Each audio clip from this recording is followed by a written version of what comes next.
Salut. Aujourd'hui, on se retrouve pour découvrir ensemble le simulateur du TCG One Piece. One Piece n'a pas officiellement de jeu en ligne qui réplique le TCG, mais cependant, des membres de la communauté ont développé un simulateur qu'ils ont partagé gratuitement et qu'utilise une grande majorité des joueurs afin de tester des decks et pouvoir s'améliorer. Donc, vous avez devant vous l'interface du simulateur, mais la première étape, ça va être d'installer ce simulateur. Comment vous allez faire? Très simple, vous allez vous rendre sur ce drive. En effet, il n'y a pas de site officiel, donc voilà, vous vous rendez sur ce drive, je mettrai le lien en description. Vous allez pouvoir télécharger la version qui correspond à votre appareil. Donc il y en a pour Mac, Windows, Linux, pour les PC, et Android et iOS sur téléphone. Moi j'ai téléchargé évidemment la version Windows car je suis sous Windows. Une fois que c'est fait, dans vos téléchargements, vous aurez un dossier zippé et il va falloir l'extraire. Clic droit, extraire tout, ça dépend, il va falloir installer peut-être WinRAR, 7zip ou quelque chose comme ça si vous n'avez pas d'outils pour pouvoir extraire. Sinon, une fois extrait, donc vous avez donc le dossier des IP qui apparaît. Vous cliquez dessus, vous cliquez encore une fois dessus et vous allez arriver ici où il y a plein de dossiers. Ce qui va nous intéresser notamment, c'est l'OPTCG SIM avec le petit logo OP. Donc vous cliquez dessus, ça va vous lancer le simulateur. Tac. Donc nous voici de nouveau sur la page d'accueil. Avant de commencer, en bas à droite vous avez la version. C'est important d'avoir la même version, notamment si vous voulez jouer avec vos amis. Vérifiez que vous avez la même version, sinon vous ne pourrez pas jouer ensemble. On va d'abord se pencher sur les paramètres principaux. Donc dans paramètres, vous pouvez bien évidemment changer tout d'abord votre nom.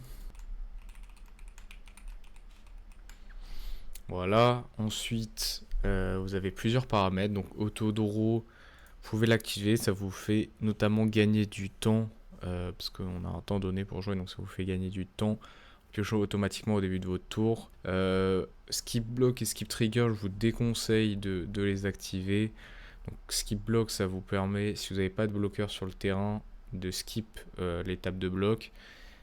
Et skip trigger, c'est pareil. Si vous prenez une vie et qu'elle n'a pas de trigger, ça la met directement dans votre main. C'est des informations que vous donnez en plus à votre adversaire. Donc je vous déconseille de les activer.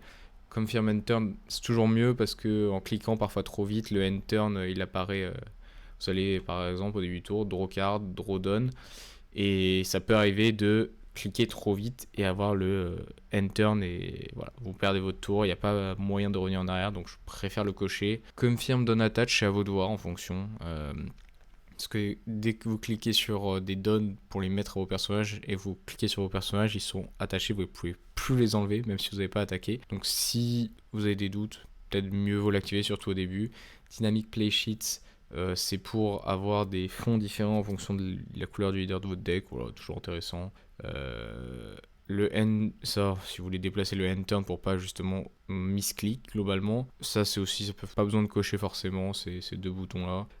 Hide player name, c'est à vous de voir si vous voulez que votre nom s'affiche ou pas, et avoir un bouton pour attacher to down, pas forcément. Donc, voici moi ma configuration actuelle. Après à vous de voir, on vous balade dans ce qui vous convient le plus. Ensuite, ce qui va vous intéresser, notamment, ça va être la partie deck editor, qui est la partie où vous allez pouvoir construire vos decks. Donc vous pouvez sauvegarder des listes de decks, typiquement je sais pas, Bonnie, voilà, je fais load et là je vois le deck que j'ai utilisé qui est sauvegardé ensuite et avec lequel je peux jouer. Je peux modifier, clic gauche, ça supprime une carte, clic droit ça supprime toutes les cartes parce qu'on peut jouer jusqu'à 4 exemplaires. Sinon, tac, je peux faire ça avec plusieurs decks. Sinon, si vous voulez importer une decklist, c'est possible. Il vous suffit d'aller sur un site qui propose des decklists. On peut aller One Piece. Bam. Je prends le premier qui pop. Site de decklist. Vous avez la decklist visuelle en général. Et en dessous, ce qui va nous intéresser, voilà, il dit copy this code to be used in. Donc vous copiez à partir des chiffres. CTRL-C, voir on est là. Et là, vous faites Import Deck from Clipboard. Donc là, ça vous importer tout votre deck. Vous pouvez ensuite le modifier. Imaginons que, je sais pas, je veux enlever 2 Calgara. et que je veux rajouter 2 Kuma, c'est tout à fait possible. Hop. Ensuite, vous voulez les sauvegarder, vous lui donnez un autre nom. Calgara ou P8, voilà. Vous lui donnez un nom. Vous faites save.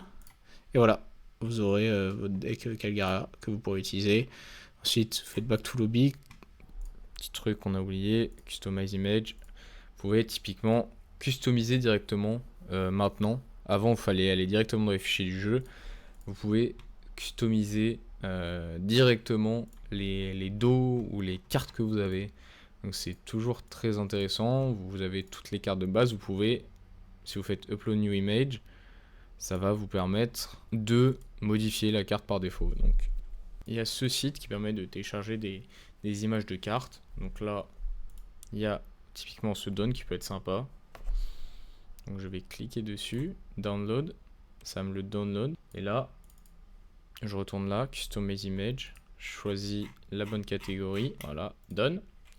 Je fais upload new image, je sélectionne l'image téléchargée, ouvrir, et bam. Alors soit je peux restaurer l'image par défaut, voilà, je fais sinon pour retourner à deck editor, back to lobby, et là si je lance une game, voilà, mon don a changé.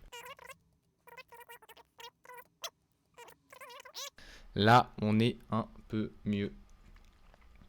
On est un peu mieux, en effet. Pour commencer une game, vous avez soit la possibilité de jouer tout seul contre un bot, c'est pas très intéressant. Ce qui nous a intéressé pour progresser notamment, c'est le multiplayer. Donc là, vous avez plusieurs possibilités, plusieurs serveurs. Western, ça va être toutes les cartes qui ont été releases actuellement en anglais, en français. Et Eastern, ça va être toutes les cartes release en japonais. Donc on a jusqu'à OP13 et ST28. Et de l'autre côté, OP12 et ST22. Ça dépend sur quoi vous voulez vous entraîner, face à quel match-up, etc. Private, si vous voulez jouer avec vos amis. Typiquement, Private. Si vous créez la game, vous pouvez choisir. Donc soit Unlimited toutes les cartes. Western, comme on a vu juste avant, jusqu'à OP12. Là, jusqu'à OP13. Voilà. Si c'est vous qui hostez, vous faites Host Private Eastern Game. Vous allez avoir un code ici, vous faites copie, vous copiez, vous allez l'envoyer à vos potes. Et votre pote, ce qu'il va faire lui de son côté, private, il va juste entrer le code ici, John Game, et il va pouvoir jouer contre vous. Sinon, tout simplement, si vous voulez jouer contre quelqu'un random, vous n'avez pas forcément quelqu'un pour jouer, vous allez donc multiplayer, vous sélectionnez votre serveur, et ensuite vous regardez la liste, si vous voulez affronter, je sais pas, un Goldie Roger, vous cliquez sur le Goldie Roger. Il se peut que des fois, ça vous refuse, et que le mec a sûrement déjà été pris, vous faites refresh, voilà, vous cliquez, voilà, refresh, hop, vous pouvez cliquer sur un autre, et là, bam, la game, c'est parti. Vous pouvez commencer votre game. Donc quand ça commence, en général, alors ça dépend, vous pouvez avoir ça qui s'affiche, donc go first, go second, ça va dépendre, vous l'avez pas tout le temps, donc c'est vous qui choisissez, c'est la partie qui est aléatoire dans les tournois IRL, ici il n'y a pas forcément d'aléatoire parce qu'on n'est pas à côté de la personne, donc je vais décider de go first, ensuite ce qu'on présentait dans le tutoriel, donc le mulligan ou garder ses cartes. Voilà, ici je vais garder parce que j'ai mon chercheur, j'ai les cartes qui m'intéressent, je vais garder, j'aurai plus mulligan, les vies se placent automatiquement et la partie commence. Voilà, ensuite c'est très simple. Vous voulez invoquer une carte, vous cliquez sur la carte, ça va faire automatiquement, vous avez les effets. Alors, je vais prendre ça, ensuite vous remettez les cartes. Et pour Enter, voilà, donc le bouton apparaît souvent à droite.